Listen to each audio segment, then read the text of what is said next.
Have you ever faced a challenge so overwhelming that it seemed impossible to overcome?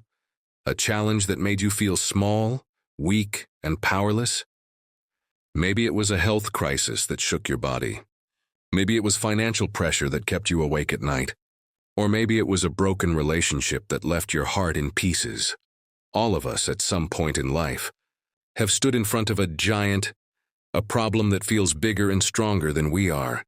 The Bible tells us about such a giant, not a symbolic one, but a real, living warrior. His name was Goliath. Over 3,000 years ago, he brought fear to the entire nation of Israel. Goliath was not an ordinary man. He was a Philistine champion, standing over 9 feet tall. His body was covered in bronze armor that weighed more than what most soldiers could even lift. His spear was like a massive beam of wood, and the iron tip alone weighed 15 pounds. Every morning and every evening for 40 days, Goliath walked onto the battlefield and shouted his challenge. His booming voice thundered through the valley, echoing off the hills, striking fear into every Israelite soldier who heard it. The army of Israel stood across the valley, armed with swords and shields, yet paralyzed by fear. These were men trained for battle, yet none of them dared to step forward. They had seen God's miracles before. They knew the stories of how God had rescued their people from Egypt, how he had parted the Red Sea, how he had provided manna in the wilderness, and how he had given them victories in the past. But now, faced with the sight of a towering giant, all they could see was their weakness. Their faith seemed to vanish in the shadow of Goliath. Fear does that. Fear magnifies the problem and blinds us to God's power. Fear makes giants look bigger, and it makes us feel smaller.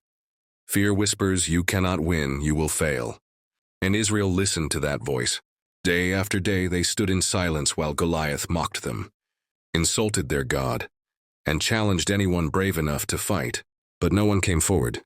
And yet God was preparing someone unexpected, someone who was not even part of the army, someone too young, too ordinary, and too untrained in the eyes of men. God was preparing a shepherd boy named David. He was the youngest son of Jesse. His older brothers were soldiers, but David spent his days tending sheep in the hills of Bethlehem. He was unknown, overlooked, and underestimated. But God saw something in David that others did not. When David looked at Goliath, he did not see a giant too big to defeat. He saw a God too powerful to be defeated. This perspective changed everything. Where others saw an impossible obstacle, David saw an opportunity for God's glory. Where others saw danger, David saw a chance to trust. Where others saw fear, David saw faith. And this is where the story truly begins. Not with strength, but with weakness. Not with human confidence, but with divine trust. The battle between David and Goliath is more than just a story about a boy and a giant. It is about the clash between fear and faith, between human strength and God's power. Even today, this story continues to speak to us, because we all have giants in our lives. They may not carry swords or spears, but they still intimidate us. A giant could be sickness that threatens your health. It could be financial debt that feels impossible to pay. It could be loneliness that weighs heavy on your soul. It could be doubt, shame, or anxiety. Giants come in many forms, but they all do the same thing. They make us feel powerless. But here's the truth the story of David and Goliath reminds us of. God is greater than any giant we face. His power is not limited by our weakness. His strength is not measured by our fear. What terrifies us does not intimidate him. The God who gave David victory is the same God who fights for us today. So as we step into this story, ask yourself, what giants am I facing in my life? Is it fear? Is it failure? Is it brokenness? Is it uncertainty about the future? Whatever it may be, remember this. No giant is bigger than God. And the story of David and Goliath is proof that faith, even in the hands of the weak, is stronger than the greatest force of this world. Every morning, as the sun rose over the valley of Elah, the sound of heavy footsteps shook the ground. It was Goliath, the Philistine giant. His armor glistened in the sunlight, bronze plates covering his chest, his legs, and his shoulders. The spear in his hand was so massive that it seemed impossible for a normal man to carry. He walked to the front line, his towering shadow falling over the valley. Then his voice thundered like a storm. "Why do you line up for battle?" he shouted. "Am I not a Philistine, and are you not the servants of Saul? Choose a man and have him come down to me. If he is able to fight and kill me, we will become your subjects. But if I overcome him and kill him, you will become our slaves." Day after day, the same scene repeated. Morning and evening, Goliath stood before the armies of Israel. For 40 days he mocked them, insulted their God, and dared anyone to face him. His words were not just a challenge, they were a weapon. Each insult pierced the hearts of the Israelite soldiers. Each mocking word deepened their fear. The men of Israel were trained for battle.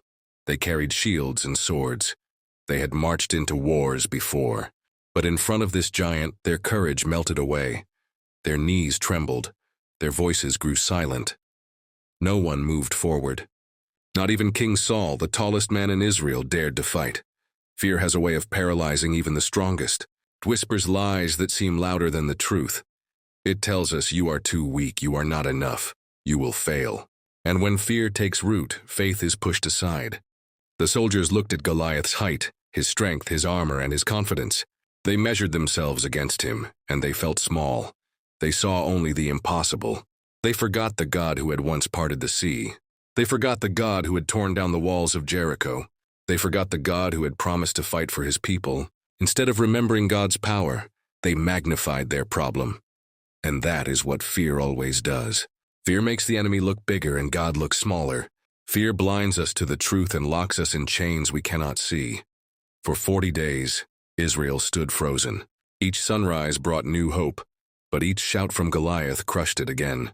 The soldiers would glance at each other, waiting, wondering, but no one dared to step forward. They would return to their tents, sit in silence, and replay Goliath's words in their minds. "Who can fight me? Who will stand against me?"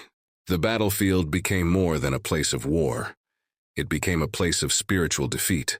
Before a single sword was drawn, Israel had already lost in their hearts. They surrendered to fear before the fight even began. And yet in the background of this story, God was writing a different plan. He often allows giants to stand before us, so that his glory can be revealed in ways we cannot imagine. Giants are not just obstacles. They are opportunities for God to show his power. But the men of Israel could not see it. They were too focused on their fear. To them, Goliath was not just a man. He was a wall, a mountain, a storm. They could not see past him. They forgot that the battle never truly belonged to them. It belonged to the Lord. Fear is powerful, but it is not final. The silence of Israel prepared the stage for someone unexpected. While every soldier stood in trembling hesitation, God was preparing a shepherd boy with nothing but faith in his heart. David was still far from the battlefield, still watching over sheep, still unknown to the crowds. But soon he would step into the valley where no man dared to go.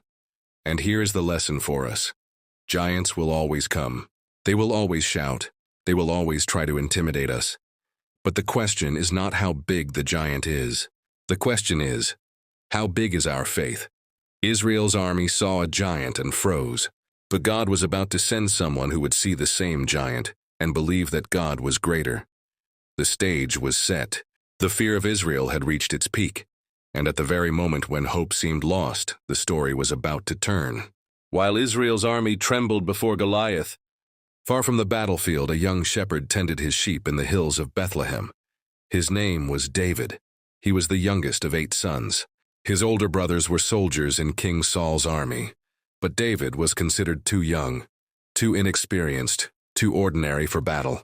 His days were filled with the quiet work of caring for sheep, guiding them to pasture, protecting them from wild animals, and playing music on his harp. But though David was unseen by men, he was not unseen by God. In the fields, David learned courage. When lions and bears attacked the flock, David did not run. He trusted God and fought to protect his sheep. When he sat alone under the stars, David poured out songs of worship to the Lord. His faith grew not in palaces, not in armies, but in the solitude of the pasture. One day, Jesse, David's father, sent him to the battlefield. His task was simple: deliver food to his brothers and bring back news. David obeyed. He left his sheep with a caretaker and journeyed to the valley of Elah. When he arrived, he heard the familiar shout echoing across the valley. Goliath stepped forward once again, mocking the army of Israel and defying the living God. David's eyes widened not with fear but with anger. How could this uncircumcised Philistine insult the armies of the living God?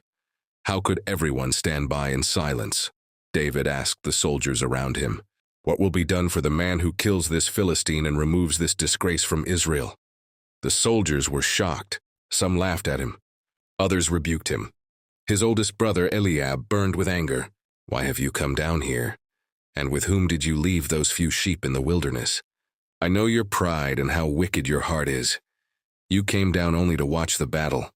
But David was not discouraged. He replied, What have I done now? Is there not a cause? In his heart, he knew this was not about pride or recognition. This was about God's honor. While others saw only a terrifying enemy, David saw a man who dared to mock the Almighty. Word of David's boldness reached King Saul. The boy was brought before the king. Saul looked at him in disbelief. This was not a warrior. This was a shepherd. You are not able to go out against this Philistine and fight him, Saul said. You are only a boy, and he has been a warrior from his youth. But David's response was filled with faith.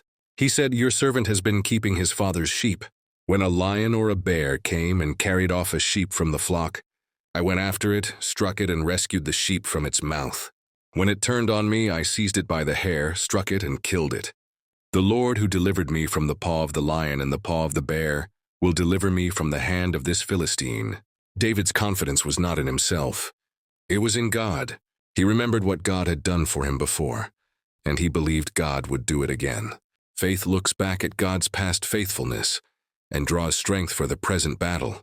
Saul, still uncertain, agreed at last. He clothed David in his own armor. A bronze helmet was placed on David's head, and a coat of armor was strapped to his chest. A sword was hung at his side. David tried to walk, but the weight was too much. He stumbled and shook his head. I cannot go in these, he said, because I'm not used to them. He took off the armor. He laid aside the sword. Instead, David picked up what he knew best. He took his shepherd's staff in his hand. He chose 5 smooth stones from the stream and placed them in the pouch of his shepherd's bag. With his sling in hand, he prepared to face the giant. What a picture this is. While the army trusted in swords and shields, David trusted in the Lord. While others put on armor, David put on faith. He stepped forward not in human strength, but in divine confidence. The soldiers must have whispered among themselves. Some mocked. Some pitied him. But David walked with steady steps toward the valley. Each footstep declared a truth. The battle is not mine, but God's. And this is where faith shines brightest. Not when the odds are in our favor, but when everything seems impossible. Faith is not the absence of fear. It is the decision to trust God in the face of fear. David made that decision. He believed that God's name was worth defending. He believed that God's honor was worth fighting for. And he believed that God's power was greater than any giant. So, with nothing but a sling, a staff, and unshakable faith, David prepared to do what no soldier dared. He would walk into the valley. He would face the giant, not because he was strong, but because he knew the strength of the Lord. The valley grew silent as David stepped forward. The soldiers on both sides watched in disbelief. The Philistines laughed, their voices echoing with mockery. The Israelites whispered among themselves, their hearts torn between hope and fear. A boy with no armor, no sword, and no shield was walking toward the most feared warrior of their time. Goliath looked at David and sneered. He saw a shepherd, young and untrained, carrying only a staff and a sling. With disdain he shouted, Am I a dog that you come at me with sticks? His voice thundered through the valley as he cursed David by the names of his gods. Come here, and I will give your flesh to the birds of the air and the beasts of the field. But David did not flinch. He stood firm, his voice steady, his faith unshaken. He answered, You come against me with sword and spear and javelin, but I come against you in the name of the Lord Almighty, the God of the armies of Israel whom you have defied. This day the Lord will hand you over to me, and I will strike you down and cut off your head. The whole world will know that there is a God in Israel. All those gathered here will know that it is not by sword or spear that the Lord saves, for the battle is the Lord's, and he will give all of you into our hands. Those words were more powerful than any weapon. David declared the truth that had been forgotten. The battle belongs to the Lord. Then David ran quickly toward the battle line to meet Goliath. With each stride, his sling swung in his hand. He reached into his bag, pulled out one smooth stone, placed it in the sling, and spun it with skill learned from years in the fields. The stone flew through the air, cutting the silence of the valley.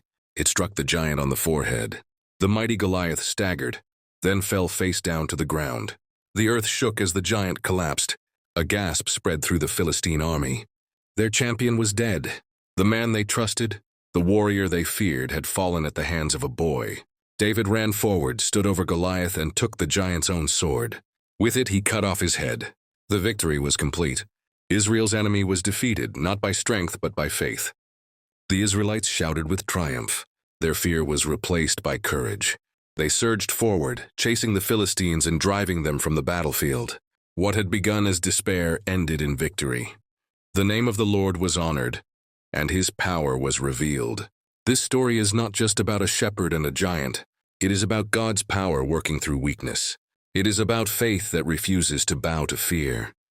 It is about the truth that no matter how overwhelming the obstacle, God is greater. David's victory reminds us that giants still fall. The giants in our lives may not carry swords, but they shout just as loudly. They may take the form of sickness, addiction, fear, doubt, financial struggle, or brokenness. They stand before us, mocking our faith, telling us we cannot win. But the story of David and Goliath declares a different truth. With God, no giant is undefeatable. Notice how David won. He did not use the weapons of the world. He did not wear the king's armor. He fought with what God had given him, a sling, a stone, and faith. Sometimes we think we need more strength, more resources, more help. But often God asks us to trust him with what we already have. The victory comes not from the weapon, but from the one who fights for us. And notice why David fought. It was not for his own glory. It was for God's glory. He wanted the whole world to know that there is a God in Israel. That same God is still alive today. He is still mighty to save. He is still greater than every giant we face. So what about you? What giants stand in your life today? What voices of fear shout against your faith? Do they tell you that you are not enough? Do they tell you that you will never overcome? Remember this, the battle is not yours. The battle is the Lord's. David's story is not just history, it is hope. Hope that with faith, even the smallest can overcome the greatest. Hope that God uses ordinary people to do extraordinary things. Hope that no matter how strong the enemy appears, God is stronger still. As you think about David walking into that valley, remember that you too can walk into your own battles with the same confidence. Not because you are powerful, but because your God is. The God who brought down Goliath is the God who walks with you today. And the message echoes through the centuries. Giants fall. Faith wins, and the glory belongs to the Lord.